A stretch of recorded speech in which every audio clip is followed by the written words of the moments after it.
Good morning students. आज का हमारा टॉपिक है एंटीबॉडी। जैसे हमने पिछले लेक्चर में अपने बात करी थी कि जो एंटीबॉडीज़ है वो कौन बनाता है, बी लिम्फोसाइट्स के बारे में बात करी थी अपन ने।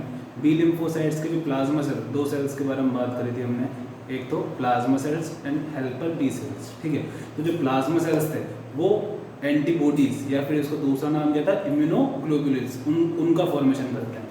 तो जो बी सेल्स जो हैं, जो उनके जो प्लाज्मा सेल्स हैं, वो कितने टाइप के एंटीबॉडी बनाते हैं, आज हम उसके बारे में डिस्कस करने जा रहे हैं कुछ यहाँ पे। ठीक है, एंटीबॉडी का एक जनरल स्ट्रक्चर कुछ इस प्रकार होता है। अभी हम इसका नोमेनक्लेचर कर देते हैं।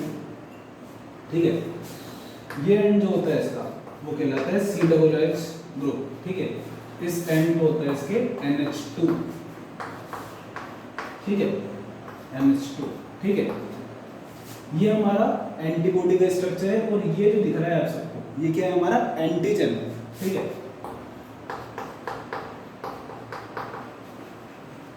ठीक है। उसके बाद अगर हम बात करें तो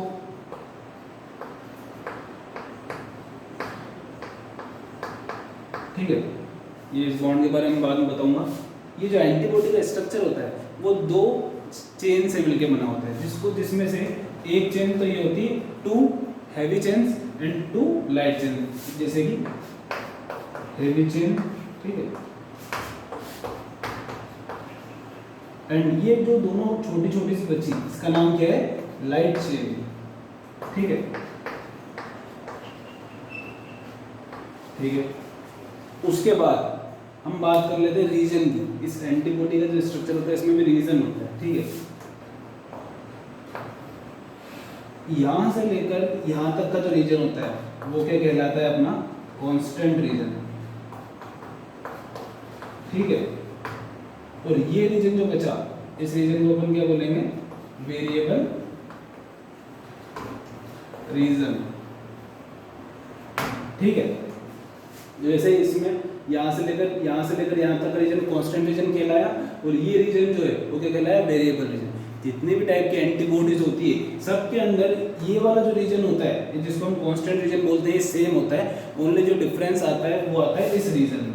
ठीक है, हर एंटीबॉडी के। ठीक है, क्योंकि हर एंटीबॉडी का फंक्शन अलग है, काम अलग है, एंटीजन को अलग अटैक करेंगे। ठीक है ना, समझ में आया। उसके बाद इस रीजन को हम बोलते हैं हिंज रीजन। क्या बोलते हैं, हिंज रीजन, जो कि फ्लेक्सिबिलिटी प्रोवाइड करने का काम करता है इस चेन। ठीक है, और ये जो दोनों हैवी चेन्स हैं वो आपस में डाइसल्फाइड बॉन्ड से जुड़ी रहती है, और वैसी हैवी एंड लाइट चेन के बीच में भी एक बॉन्ड होता है। ठीक है, वैसे ही इसमें। ठीक है, ये हमारा एक एंटीबॉडी का स्ट्रक्चर हो गया। ठीक है, समझ में आई, ये वेरिएबल रीजन हो गया, ये कांस्टेंट रीजन हो गया। अब हम बात कर लेते हैं एंटीबॉडी होती क्या है। ठीक है, इसकी डेफिनेशन की अगर हम बात करें तो it is a large Y shape protein. ये कैसे दिख रहा है, किस शेप का दिख रहा है हमको, ये वाई शेप का। ठीक है, तो ये क्या है, एक लार्ज वाई शेप प्रोटीन है which is produced against of any antigen, या which is produced in response to any antigen. हमने अभी तक इतना जान ही चुके हैं कि कोई भी एंटीजन अगर हमारी बॉडी पे अटैक करता है तो उसके रेस्पॉन्स पे हमारे जो बॉडी का इम्यून सिस्टम है वो क्या बनाता है, एंटीबॉडीज बनाता है। और एंटीबॉडीज कौन बनाता है, ये अपन सबको पता ही है, बी सेल्स के जो प्लाज्मा सेल्स होते हैं, ठीक है, वो एंटीबॉडीज का फॉर्मेशन करते हैं। ठीक है, ताकि पैथोजन जो है वो क्या हो सके, न्यूट्रलाइज हो सके। ठीक है, एंटीबॉडी क्या करता है, ये किसी भी एंटीजन को क्या करता है, रिकॉग्नाइज करता है और उसको जाके बाइंड कर लेता है। जैसे यहाँ पे सबको दिख रहा होगा अभी कि ये जो रीजन होता है, ये वाला, इस रीजन का एक और नाम है, इस रीजन का अपन बोलते हैं एंटीजन बाइंडिंग साइट। सेम इसमें ये एंटीजन बाइंडिंग साइट है। यहाँ पे एंटीजन आगे क्या होता है, बाइंड होता है। ये एंटीबॉडी का स्ट्रक्चर है, ये है, यहाँ पे क्या एंटीजन आगे बाइंड हो जाता है, ये है तुम्हारा एंटीजन। ठीक है, और ये क्या होगा, एंटीजन बाइंडिंग साइट। सबसे इंपॉर्टेंट बात यहाँ पे ये है कि हर एक एंटीजन के लिए ये जो वेरिएबल रीजन होता है वो अलग प्रोड्यूस होता है एंटीजन के हिसाब से। तो हम इसको इस तरह समझ सकते हैं कि जो एक एंटीजन है वो तो हो गया अपना की, चाबी, और जो अपना एंटीबॉडी का जो स्ट्रक्चर बना इसके रिस्पॉन्स में वो हो गया एक तरीके से लॉक, ताला। समझ में आया। ठीक है, तो हर चाबी के लिए अलग ताला प्रोड्यूस होता है। तो इसका मतलब हर एंटीजन के लिए अलग एंटीबॉडी प्रोड्यूस होती है, एंटीबॉडी का स्ट्रक्चर प्रोड्यूस होता है ताकि ये इसमें फिट बैठ सके आके, ठीक है। ये हमने एंटीबॉडी के स्ट्रक्चर की बात कर ली, ठीक है। उसके बाद हम बात करते हैं सबसे पहले 5 टाइप के एंटीबॉडी के बारे में आज हम पढ़ेंगे, ठीक है।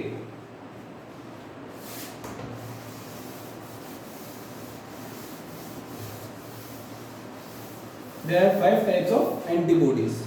फर्स्ट टाइप जो हम पढ़ने जा रहे हैं उसका नाम है IgG एंटीबॉडी, ठीक है। IgG इसका नाम कैसे रखा गया वो बता देता हूँ। एंटीबॉडी का दूसरा नाम क्या रखा था अपन ने? इम्यूनोग्लोबुलिन, ठीक है। तो ये जो Ig है वो इम्यूनोग्लोबुलिन को इस रिप्रेजेंट कर रहा है, ठीक है। IgG फर्स्ट टाइप क्या है इसका? G, ठीक है। सबसे पहले हम ये ध्यान रख लेते हैं कि इन एंटीबॉडीज का नाम याद कैसे करें। तो हमको इसको गेम डी से याद रखना है। ये इसका कोड हो गया, ठीक है, GAME-D, ठीक है, बाद में बताऊंगा। सबसे पहले हम बात कर रहे हैं IgG एंटीबॉडी के बारे में, ठीक है। तो IgG एंटीबॉडी जो होती है ये सबसे लार्जेस्ट एंड सबसे ज़्यादा अमाउंट में, ज़्यादा परसेंटेज में एंटीबॉडी होती है जो कि अपनी बॉडी में या अपने ब्लड में प्रेजेंट होती है, ठीक है। हाईएस्ट अमाउंट इसका प्रेजेंट होता है अपनी बॉडी में, ठीक है, किसका? IgG एंटीबॉडी का। और एक ये ओनली ऐसी एंटीबॉडी होती है जो कि प्लेसेंटा को क्रॉस करके, मदर में से प्लेसेंटा को क्रॉस करके फीटस के पास जाती है और उसको इम्यूनिटी, फीटस को इम्यूनिटी प्रोवाइड कराती है, ठीक है। तो अप्रोक्सीमेटली 75% जो एंटीबॉडी होती है टोटल अपनी बॉडी में वो कौन सी होती है? IgG, ठीक है। इतना समझ में आया? इसके बाद अपन बात करते हैं ये क्रिएट कौन करता है, इसको क्रिएशन जो इसका जो प्रोडक्शन होता है वो कौन करते हैं? बी सेल्स, ठीक है। बी सेल्स में भी बात कर सकते हैं प्लाज्मा सेल्स के बारे में, ठीक है। IgG एंटीबॉडीज जो होती है वो मैनी पैथोजन, बहुत सारे अलग अलग टाइप के पैथोजन को अटैक करती है और उससे उनको डिजीज होने से बचाती है, ठीक है। उसके बाद IgG एंटीबॉडी हो गई जी। इंपॉर्टेंट बात क्या है यहाँ पे, ये जो जी है ये किसको रिप्रेजेंट कर रहा है? गामा को,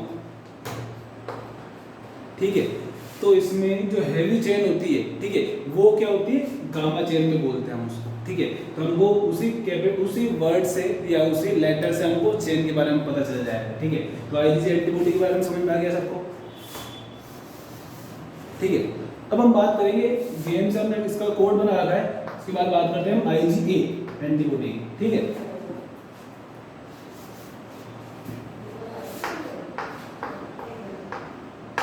IgA एंटीबॉडी, ठीक है।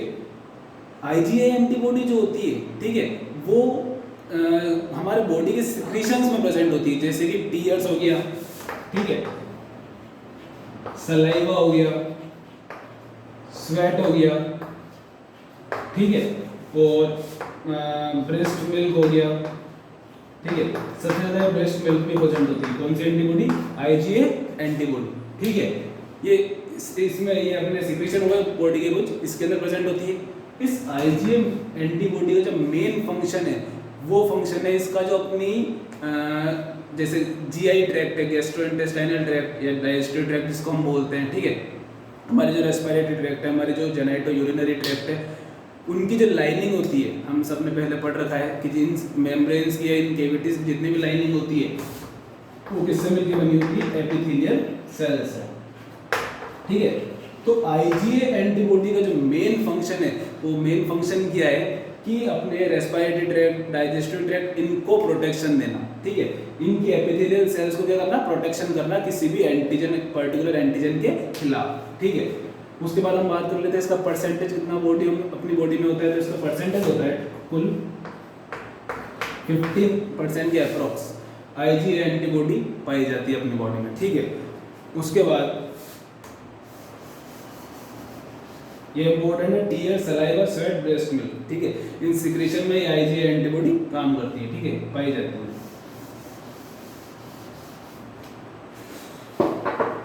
हम बात करते हैं IgM एंटीबॉडी की, ये हम इससे चल रहे हैं बोर्ड से, ठीक है। IgM एंटीबॉडी, ठीक है।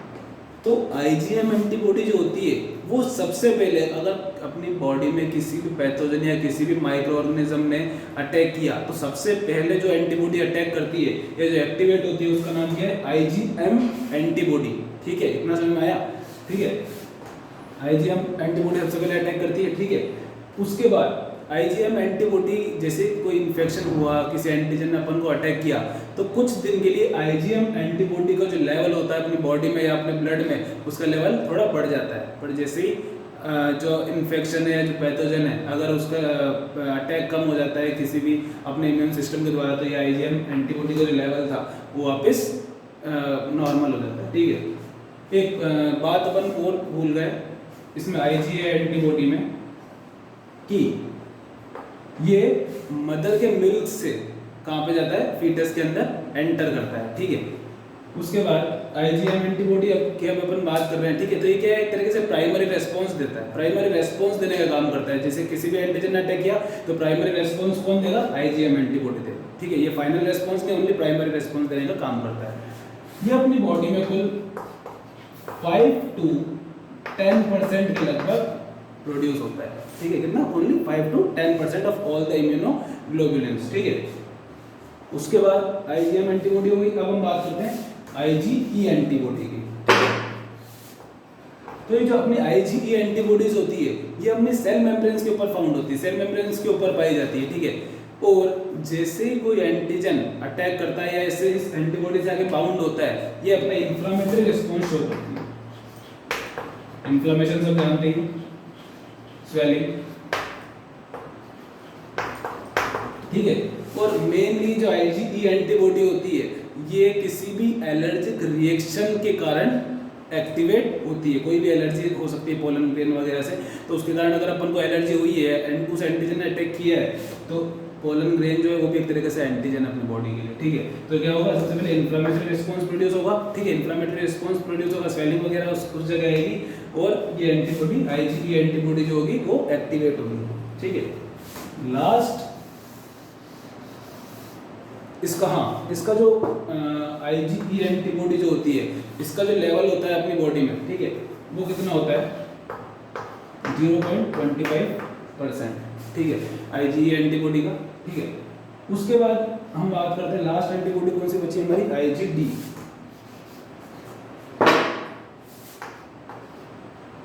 ठीक है। आईजीडी एंटीबॉडी का फंक्शन अभी तक ज़्यादा अच्छे से पता लगा नहीं है, रिसर्चेस अभी भी जारी है, बट आईजीडी एंटीबॉडी जो होती है ये बी सेल्स को एक्टिवेट करने का काम करती है, जहाँ तक अभी इसका पता चला है। ओनली इसका क्या फंक्शन है कि ये बी सेल्स को एक्टिवेट कर देती है ताकि वो फर्दर इन्फेक्शन से फाइट कर सके, ठीक है। ये हमारी 5 टाइप की एंटीबॉडी आज हमने पढ़ी, ठीक है। आईजीडी एंटीबॉडी का जो लेवल होता है वो होता है 0.05 to 0.10%, ठीक है। सबसे लीस्ट पाई जाती है अपनी बॉडी में ये, ठीक है। उसके बाद ये सारी एंटीबॉडीज के बाद हम एक टॉपिक के बारे में बात करते हैं, ठीक है। इम्यून सिस्टम ऑफ न्यूबॉर्न, और न्यूनेट बोलते हैं अपन जिसको, ठीक है। न्यूबॉर्न को, न्यूनेट कब से कब तक का टाइम होता है, 0 to 28 डेज तक का। जब बेबी बॉर्न होता है तो 0 से 28 डेज तक का जो टाइम होता है उसको अपन क्या कहलाता है, न्यूनेट कहलाता है, ठीक है। तो हम बात करते हैं जो एक न्यूनेट होता है या एक बेबी होता है, उसका इम्यून सिस्टम जो होता है वो इतना अच्छे से डेवलप नहीं हो पाता, इतना अच्छे से डेवलप स्टार्टिंग में नहीं होता, इसलिए इन्फेक्शन के चांस ज़्यादा रहते हैं एक बेबी को, ठीक है। तो इस चीज़ के लिए सबसे ज़्यादा इम्पोर्टेंट चीज़ क्या है कि मदर की इम्यूनिटी या मदर का इम्यून सिस्टम जो है वो स्ट्रॉन्ग रहे, या मदर की इम्यूनिटी काफ़ी अच्छी हो। प्रेगनेंसी के 3rd ट्राइमेस्टर के दौरान, 3rd ट्राइमेस्टर क्या होता है, 7 to 9 months, ठीक है।